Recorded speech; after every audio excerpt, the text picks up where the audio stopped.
আসসালামু আলাইকুম রহমতুল্লাহ। রমজানের প্রস্তুতি বলতে সাধারণত আমরা কি বুঝি?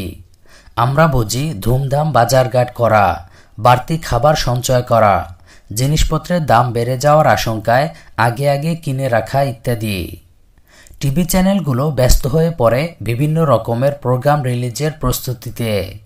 কোন দিন কী ধরনের প্রোগ্রাম রিলিজ করা যায়, কোন অতিথিকে ইনভাইট করা যায়, তাদের নাম সাজানো, প্রোগ্রামগুলোকে সুন্দর থেকে সুন্দরতম করার নানা রকমের প্রচেষ্টা। অন্যদিকে মাদ্রাসাগুলোতে আয়োজন করা হয় অবসরকালীন বিভিন্ন কোর্স। কেউ ইংরেজি কোর্স, কেউ আরবি কোর্স, কেউ বা নাহু সরফের কোর্স নিয়ে ব্যস্ত হয়ে পড়েন। রমজানুল মোবারক মাসটি একটি আধ্যাত্মিক জার্নি, তাই এই মাসের প্রস্তুতি যতটা বাহ্যিক হবে তার চেয়ে বেশি আধ্যাত্মিক হতে হবে। নিজের সঙ্গে আল্লাহ সুবহানাহু ওয়া তাআলার সম্পর্ক উন্নয়নের একটি সুবর্ণ সুযোগ এই মাস। একনিষ্ঠ মনে তওবা। রমজানের প্রস্তুতি গ্রহণের ক্ষেত্রে প্রথমেই আমাদের করণীয় হল একনিষ্ঠভাবে আল্লাহ তাআলার কাছে তওবা করা। তওবা সবসময়ের জন্যই একটি ওয়াজিব আমল, তবে রমজানুল মোবারকে এর গুরুত্ব অনেক বেড়ে যায়। কারণ রমজানে নিজেকে যতটা গুনাহমুক্ত রাখা যায় ততই নিজের আমলগুলো শক্তিশালী হয় এবং আধ্যাত্মিক জার্নি তত বেশি মজবুত হয়। আগের কাজা রোজা আদায় করা। নিজের দায়িত্বে কোনো ওয়াজিব রোজা থেকে থাকলে তা থেকে মুক্ত হওয়া। কাজা রোজাগুলো সম্ভব হলে রমজানের আগেই শেষ করে ফেলা। আবু সালামা রাদিয়াল্লাহু তাআলা আনহু থেকে বর্ণিত, তিনি বলেন, আমি আয়েশা রাদিয়াল্লাহু তাআলা আনহাকে বলতে শুনেছি যে তিনি বলেছেন, আমার উপর বিগত রমজানের রোজা বাকি থাকলে শাবান মাস ছাড়া আমি তা আদায় করতে পারতাম না। সহিহ বুখারী শরীফ হাদিস নম্বর 1849, মুসলিম শরীফ হাদিস নম্বর 1146। হাফেজ ইবনে হাজার রহিমাহুল্লাহ তাআলা বলেছেন, আয়েশা রাদিয়াল্লাহু তাআলা আনহার শাবান মাসে কাজা রোজা আদায়ে সচেষ্ট হওয়া থেকে বিধান গ্রহণ করা যায় যে রমজানের কাজা রোজা পরবর্তী রমজান আসার আগেই আদায় করে নিতে হবে। রমজানের মাসালা সম্পর্কিত বই সংগ্রহ। রমজানুল মোবারকের মাসালা মাসাইল ও তার ফজিলত জানার জন্য বইপত্র পড়তে শুরু করা। কোন কোন কাজ করলে রমজানের রোজা নষ্ট হয়ে যায়, কি করলে কাফারা আদায় করতে হয়, কি করলে কাফারা আদায় করা লাগে না, কোন ধরনের কাজে রমজানুল মোবারকের আধ্যাত্মিকতা নষ্ট হয়ে যায়, এই বিষয়গুলো এখন থেকেই খুঁটে খুঁটে জানার চেষ্টা করা। রমজান কেন্দ্রিক রুটিন করা। রমজানুল মোবারকের জন্য আলাদা একটি রুটিন তৈরি করা। চেষ্টা করা সর্বোচ্চ সময় যেন ইবাদতের মধ্যে কাটানো যায়। রুটিন এমনভাবে প্রস্তুত করা যাতে সর্বোচ্চ সময় রমজানের আধ্যাত্মিকতার মধ্যে কাটানো যায়। একান্ত যে কাজগুলো করতেই হয়, যেমন প্রতিদিন অফিস, দোকান খোলা অথবা জীবিকার জন্য প্রাত্যহিক জীবনের যে কাজগুলো রয়েছে সেগুলো ছাড়া বাকি সময়গুলো ইবাদতের জন্য বরাদ্দ রাখার চেষ্টা করা। পরিবারের সবাইকে নিয়ে রমজান সম্পর্কিত আলোচনা। প্রতিদিন একটি নির্দিষ্ট সময়ে ঘরের সবাইকে নিয়ে রমজানের মাসালা মাসাইল আলোচনা করা। এই বিষয়ক বই বিজ্ঞ উলামায়ে কেরামের পরামর্শে নির্বাচন করা। এ বিষয়ে বাজারে অনেক রকমের বই পাওয়া যায়।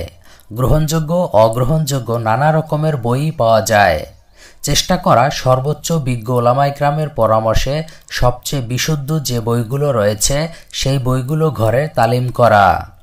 মাসালার কোনো অংশ বুঝে না এলে নিজে নিজে সিদ্ধান্ত গ্রহণ না করে বরং এ বিষয়ক বিজ্ঞ উলামায়ে কেরামের দ্বারস্থ হওয়া। বন্ধুদের রমজান বিষয়ক বই উপহার দেওয়া। রমজানের ফজিলত ও মাসালা মাসাইল সংক্রান্ত কিছু বই কিনে বন্ধুবান্ধবদের হাদিয়া দেওয়াটাও একটি উত্তম কাজ হতে পারে। তারাও সঠিকভাবে মাসালা জেনে আমল করতে পারবেন। শাবান মাসে বেশি বেশি রোজা রাখা। রাসূলুল্লাহ সাল্লাল্লাহু আলাইহি ওয়াসাল্লাম রমজানের প্রস্তুতি হিসেবে শাবান মাসে কিছু রোজা রাখতেন। আয়েশা রাদিয়াল্লাহু তাআলা আনহা থেকে বর্ণিত, তিনি বলেন, রাসূলুল্লাহ সাল্লাল্লাহু আলাইহি ওয়াসাল্লাম এমনভাবে সিয়াম পালন করতেন যে আমরা বলতাম তিনি আর সিয়াম ভঙ্গ করবেন না, এবং এমনভাবে সিয়াম ভঙ্গ করতেন যে আমরা বলতাম তিনি আর সিয়াম পালন করবেন না। তিনি বলেন, আমি রাসূল সাল্লাল্লাহু আলাইহি ওয়াসাল্লামকে রমজান ছাড়া অন্য কোনো মাসের গোটা অংশ রোজা পালন করতে দেখিনি এবং শাবান ছাড়া অন্য কোনো মাসে অধিক সিয়াম পালন করতে দেখিনি। সহিহ বুখারী শরীফ হাদিস নম্বর 1868, মুসলিম শরীফ হাদিস নম্বর 1156। হযরত উসামা ইবনে যায়েদ রাদিয়াল্লাহু তাআলা আনহু থেকে বর্ণিত, তিনি বলেন, আমি বললাম, ইয়া রাসূলুল্লাহ সাল্লাল্লাহু আলাইহি ওয়াসাল্লাম, আমি আপনাকে শাবান মাসের মতো অন্য কোনো মাসে এত রোজা পালন করতে দেখিনি। তখন তিনি বললেন, এটি রজব ও রমজানের মধ্যবর্তী মাস। এ মাসের ব্যাপারে মানুষ গাফেল, অথচ এ মাসে বান্দাদের আমল রব্বুল আলামিনের কাছে উত্তোলন করা হয়। তাই আমি পছন্দ করি যে রোজা পালনরত অবস্থায় আমার আমল উত্তোলন করা হোক। নাসাই শরীফ হাদিস নম্বর 357। এই হাদিসে শাবান মাসে রোজা পালনের হেকমত বা গুরু রহস্য বর্ণনা করা হয়েছে। সে হেকমত হচ্ছে, এই মাসে বান্দার আমলগুলো উত্তোলন করা হয়। অনেক উলামা একরাম বলেছেন, শাবান মাসের রোজা যেন ফরজ নামাজের আগে সুন্নাত নামাজের মতো। এই সুন্নাতের মাধ্যমে ফরজ পালনের জন্য আত্মাকে প্রস্তুত করা হয় এবং ফরজ পালনের জন্য প্রেরণা তৈরি করা হয়। একই হিকমত রমজানের পূর্বে শাবানের রোজার ক্ষেত্রেও বলা যেতে পারে। বিশুদ্ধ কোরআন তেলাওয়াতের চেষ্টা করা। রমজানুল মোবারক কোরআন নাজিলের মাস এবং কোরআনের সঙ্গে এই মাসের সম্পর্ক অত্যন্ত গভীর। কিন্তু অনুতাপের বিষয় হচ্ছে, আমাদের অধিকাংশই বিশুদ্ধ তেলাওয়াত জানি না। তাদের জন্য এই মাসটি একটি সুবর্ণ সুযোগ কোরআন তেলাওয়াত শেখার জন্য। রমজানের রুটিনে এমন একটি সময় এমন রাখা যেখানে কোরআনুল কারিমে তেলাওয়াত শেখা যায়। এজন্য স্থানীয় মসজিদের ইমাম মুয়াজ্জিন সাহেবদের সঙ্গে কথা বলে তাদের কাছ থেকে সময় নেওয়া যেতে পারে। মসজিদ কেন্দ্রিক এই জাতীয় উদ্যোগ গ্রহণ করা হলে বিষয়টি আরও বেশি সুন্দর হবে। আল্লাহ তাআলা আমাদের সবাইকে রমজানের সঠিকভাবে প্রস্তুতি নেয়ার তৌফিক দান করুন।